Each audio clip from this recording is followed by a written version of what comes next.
ಸಮನ್ವಯ ಸಮಿತಿ ಕನ್ನಡವೇ ಸತ್ಯ ಪ್ರತಿಷ್ಠಾನ ತುಂತುರು ಶ್ರಾವಣದ ಪುಟ್ಟ ಕಥೆಗಳು 2024 ಓದುತ್ತಿರುವವರು JN ಜಗನ್ನಾಥ್.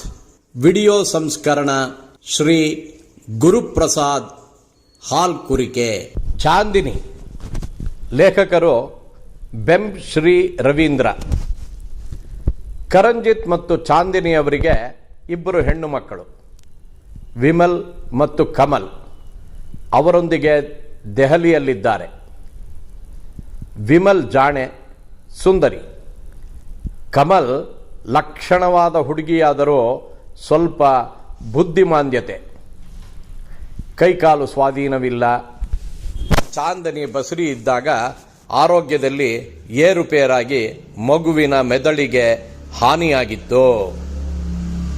ವೈದ್ಯರು ಹೇಳಿದರು, ಈಗಾಗಲೇ 7 ತಿಂಗಳು, ನಾವೇನಾದರೂ ಪ್ರಯತ್ನ ಮಾಡಿದರೆ ತಾಯಿ ಮಗುವಿಗೆ ತೊಂದರೆ.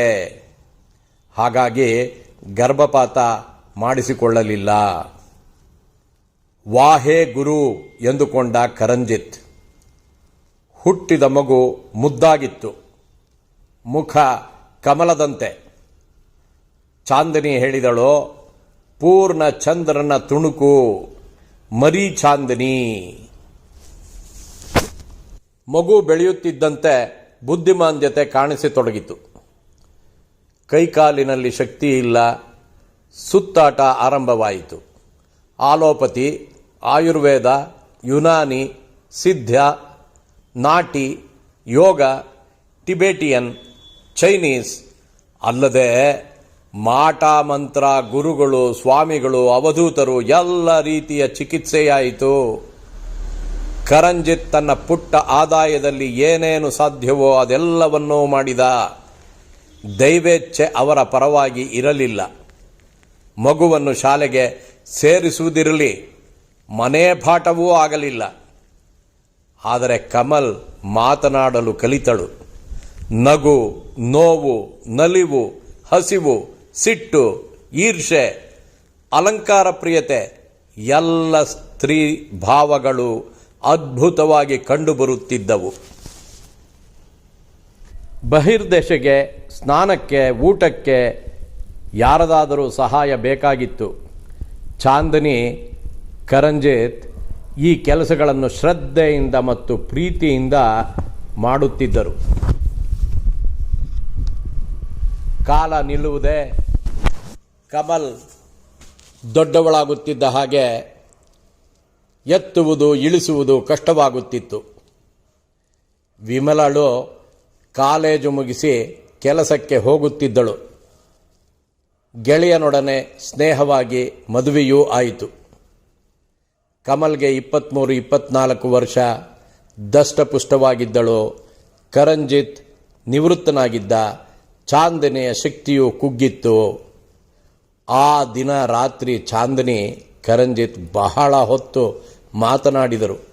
ಚಾಂದಿನಿ ಬಿಕ್ಕಿ ಬಿಕ್ಕಿ ಅಳುತ್ತಿದ್ದಳು. ಬಹಳ ದಿನಗಳ ನಂತರ ಕರಂಜಿತ್ ಹೆಂಡತಿಯನ್ನು ಬಾಚಿ ತಬ್ಬಿಕೊಂಡ. ನಮ್ಮದೇನು ತಪ್ಪಿಲ್ಲ ಚಾಂದಿನಿ, ಚೆನ್ನಾಗಿ ನೋಡಿಕೊಂಡಿದ್ದೇವೆ, ದೇವರು ಮೆಚ್ಚುತ್ತಾನೆ. ಕೆಲವು ದಿನಗಳ ನಂತರ ಕಮಲ್ ಆರೋಗ್ಯ ಕುಸಿಯತೊಡಗಿತು. ಹಲವಾರು ವೈದ್ಯರ ಬಳಿ ತೋರಿಸಿದರು. ಯಾಕೆ ಹೀಗೆ ಆಯಿತು, ಚೆನ್ನಾಗಿದ್ದಳಲ್ಲ ಎಂದರು ಕುಟುಂಬದ ವೈದ್ಯರು. ಔಷಧಿಗಳು ಸೋತವು. ಕಮಲ್ ಇಲ್ಲವಾದಳು. ಚಾಂದಿನಿ ಮತ್ತು ಕರಂಜಿತ್ ಒಬ್ಬರನ್ನೊಬ್ಬರು ತಬ್ಬಿಕೊಂಡು ಅತ್ತರು. ಯಾರು ಸಮಾಧಾನ ಮಾಡಿದರೂ ದುಃಖ ಶಮನವಾಗಲಿಲ್ಲ. ಯಾರೋ ಹೇಳಿದರು, ಚಾಂದಿನಿ ಚಿಂತಿಸಬೇಡ, ಊನುಗೊಂಡು ಬಂದವಳು, ದೈವ ಸನ್ನಿಧಿಗೆ ಹೋಗಿದ್ದಾಳೆ, ದೇವರು ಕಾಪಾಡಿದ. ಭೂಲೋಕದಿಂದ ಹೊರಟ ಕಮಲ್ ಆತ್ಮ ತನ್ನ ದೇಹದ ಅಂತ್ಯವನ್ನು, ತಂದೆ ತಾಯಿಯ ದುಃಖವನ್ನು ಕಂಡಿತು. ಅಮ್ಮ, ನೀನು ಒಳ್ಳೆಯದನ್ನೇ ಮಾಡಿದೆ. ನೀನು ಮತ್ತು ಅಪ್ಪ ಸತ್ತ ನಂತರ ನನಗೆ ಯಾರು ದಿಕ್ಕಾಗುತ್ತಿದ್ದರು?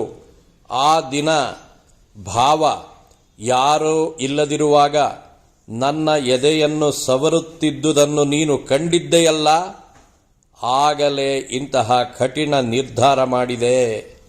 ನನಗೆ ಕೊಡುತ್ತಿದ್ದ ಎಲ್ಲ ಔಷಧಿಗಳನ್ನು ನಿಲ್ಲಿಸಿಬಿಟ್ಟೆ. ಅಮ್ಮ, ಚಿಂತಿಸಬೇಡ, ನೀನು ಸರಿಯಾಗಿಯೇ ಮಾಡಿದೆ. ನಾನೀಗ ದೇವರ ಬಳಿ ಹೋಗುತ್ತಿದ್ದೇನೆ. ನೀವಿಬ್ಬರೂ ಬರುವವರೆಗೂ ಕಾಯುತ್ತೇನೆ. ನಮಸ್ಕಾರಗಳು.